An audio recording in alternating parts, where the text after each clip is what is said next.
Is Texas Tech about to just run the Big 12? I don't know, maybe. Drake Toll of Locked On Big 12, or Drake 12, if you'd rather refer to him as that, is here to discuss that very matter. This is on my mind, Drake, because I look at Texas Tech and I see Texas A&M. You are in the Lone Star State. You are in a conference that, you know, you haven't been at the top of ever and on a consistent basis, but all of a sudden there is a massive financial commitment in several areas for Texas Tech to be great at football. I talked about this recently with regards to their NIL collective, upping the ante and say, hey, let's go out and be able to get a top 5 transfer portal class. Now they have opened a $245 million football facility to lure recruits in and whatnot. Is this a moment where Texas Tech says, hey, we're going to elevate here? We see an opportunity to go to the top of the Big 12 and we're going to commit financially to doing that? You're not a ball knower. Sometimes I listen and I'm like, Spencer's a ball knower. And then sometimes you say things I'm like, wow, did he really just say that Texas Tech is Texas A&M? Here's the difference in Texas. Let's start here. The difference in Tech and everyone else in the Big 12 is that people like Texas Tech. Also that. Texas Tech and everybody else in Texas in general is there's everything west of Abilene, which is just doesn't exist as Texas, and then everything east, which feels like, okay, we can recruit this. The Dallas area, the Houston area, the Austin area. In Lubbock, if you just take the kids from Lubbock, you're not going to do very well. If you just take kids from Houston, you're in a much better spot. That's not like, it's like a 5-6 hour drive from Lubbock to anywhere real. And so you say, hey, Dallas kid, come play at Texas Tech. Well, kind of tough, like 4-hour drive from my mom. So it's already tough to recruit into Lubbock. It doesn't feel like Texas. But that's for the oil money. Hello, in the pockets. The Matador Club is this NIL collective for Texas Tech. And what makes me feel most confident about their financial stability is while Iowa State is canceling their wrestling facility and canceling improvements to Hilton Coliseum, and while Houston is changing the name of some of its programs, buildings so we can get more money, and everybody's getting creative, Texas Tech's going, yeah, I don't know, finish the football facility. We still got cash. Who cares? They have an excess of money from donors that finally want to see them win. Why? Partly because Joey McGuire is a great salesman. They haven't won 10 games under him. They haven't been in the Big 12 championship. Like Dave Aranda won the Sugar Bowl in year 2 at Baylor, and Joey McGuire has not seen that same kind of success at Texas Tech, but donors are still right there. They love the guy, and they want him to be there long term, maybe because those recruiting rankings have been so solid for Tech and will continue to grow in the facilities arm race that ended like 4 or 5 years ago in the SEC. Texas Tech's doing it today, plus NIL, plus transfer portal, plus Joey McGuire being a great human being.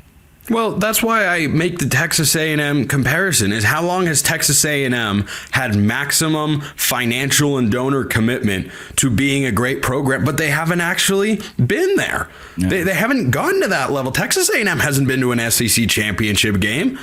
They've been interesting, fun, cool, trendy, recruited well, but they haven't taken that next step. To me, this read this Texas Tech wanting to seize an opportunity, which is the Big 12, as you and I and others discuss regularly, it is the most wide open conference championship race over the last couple of years. It was wildly entertaining. Who had Utah missing a bowl game and Arizona State winning the league on their bingo card? They were picked to finish first and last respectively, and they had polar opposite seasons. You go to the SEC, Vanderbilt's not going to win the SEC championship. They pulled a historic upset. They went 6-6. It's different in the Big 12. And so I think Texas Tech, as a community and organization, might be looking at the Big 12 and saying, hey, Arizona State just went toe-to-toe with the runners-up in the SEC, unless you're talking about regular season championships, of course. But they're looking at that and saying, okay,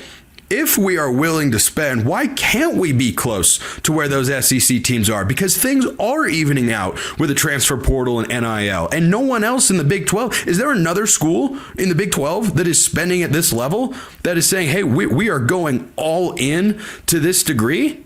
I don't even think Colorado's in this range. BYU is in that category because Ryan Smith owns the Utah Hockey Club and basically everything else that exists there. And he's like, here's $1 billion. At Texas Tech, it's, hey, there's oil in my backyard. You guys want $1 million? And what could be the downfall of this? It happens in basketball and football now. Let's picture in our modern realm of college football, utilizing the NIL tools that millionaires now have at their disposal. I can give $20 million a year, $1 million to 20 different football players. That's a lot of money, especially in the Big 12. Now I'm sitting in my donor seat in my booth, eating my chicken wings and my free beer, and my 20 kids aren't playing that well, or 7 players that I'm paying for aren't getting the playing time that I think they should. That's where your downfall is. I paid $20 million for a team that went 7-5. That's not good enough. Next year, I'm not giving you anything. Next year, I'm giving you $5 million. I disagree with the coach. I want the coach fired. Now we are having donors take over what college football is. At Texas A&M, they paid $100 million just to fire one single human being. So at Texas Tech, 75, but who's counting? What it's going to take at Texas Tech is donors understanding Rome wasn't built in a day, but Rome had some progress in year 4. Like Joey McGuire's not going to be able to lose to Washington State and them still be happy. So Texas Tech's key to not becoming A&M is not just their likability, and everybody remembers the Graham Harrell and how cool is that. Wow! Their key is to win football games, because at your peak donorship, if you don't do that, you won't find donors for a long time. When they see Joey McGuire and say, hey, turns out you were just a used car salesman, you didn't deliver on your promises, my kids didn't play, your team was bad, I want you fired. The power, by and large, is still in the hands of a lot of donors, as it has been for a long time in college football, but maybe more so today as they have vested legal interests in individual athletes. So at Tech, the pressure is on now more than ever to win, because the pot is as big as it's ever been. More so than it has been, I think, is the right way to phrase that donor-coach dynamic, because it's always been there at some level. Donors are not brand new. It's just that their influence has been able to grow because there's more money that they can give to different avenues by, allowing for direct contributions to players and NIL collectives and all of that. But yes, Drake. Small pushback here. Why did you raise 2 hands? Because I'm passionate. If hear that, ladies? If in a situation where you're a 21-year-old who played 3 years at Western Kentucky, you put up 1,000 receiving yards last year, you want to go to Texas Tech because they have a brand new hot tub and a podcast room, or you could go to TCU because they offered you $2.5 million to play receiver for them, and Tech offered you $500,000. I want to make note here. Facilities are cool. They no longer matter as much, because I individually want $2.5 million for my 1 year of my service more than I do your cool new hot tub. Let's keep that in mind. Okay, that's a fair point. By the way, how many women do you think listen to or watch this show that are in your dating age? 9% of my podcast listeners are female. I don't think I'm at 10. I think that speaks to the sort of appeal that you and I have to whoever does listen to the show. The limit doesn't exist. If you're 80 out there and you've got a kind soul, just say hello. Yeah. So for Texas Tech, let's narrow it to the 2025 picture. They can make the Big 12 championship game. Yeah. I don't think there's any reason that they can't. They've beefed up in the trenches where I think they were really lacking over the last couple of years, particularly on the defensive side of the ball. Chris Level of Locked On Texas Tech came on the show a while back and said, look, that's been a focus for Joey McGuire and company. But what if they go 8-4 again? And it's not a bad year, but it's not the year that these sorts of financial commitments are trying to get on a return. No, I mean, they go on the road against Arizona State as well. They go on the road against Utah, I think will be improved. They play Kansas State in Manhattan, and they go to Morgantown. That's always a sneaky place to play, especially late in the season where a foundation could be built there. So they could go to the Big 12 championship. They could win the whole thing. I'm not sure if anyone would push back on that. They could also go 7-5 because the Big 12. And if you go 7-5, things look really bleak. They were really questioning McGuire in year 2 because he won so much in year 1. Now in year 4, you've got to see consistent results. We can't fluctuate with the amount of money being poured into that program. Yeah, but it's going to be fun to watch either way, because if they elevate, suddenly it's, oh, look, this is all you need. And maybe it'll be a blueprint for everybody else, where they'll say, hey, wait, Texas Tech just really, really went all in, and you might see other coaches go into their community going, hey, guys, look at what's working. Look at how this goes. BYU's good. Texas Tech is good. Real quick, do you think those are the top 2 financially invested teams in the Big 12 football-wise right now? Yeah, Probably. I can't think of one that's going to. I think Colorado wants to be. I don't know if they actually have. I think Colorado's less investment, more like this economic boom because of Deion Sanders. You know, like Texas Tech, Joey McGuire leaves tomorrow. I think they're still solid. BYU's the same. Colorado's really kind of based off of one human being.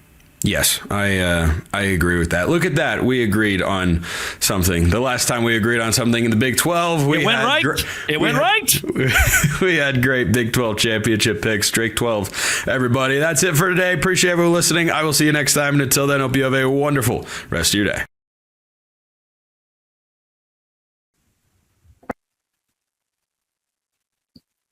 Hey, today's show is brought to you by FanDuel.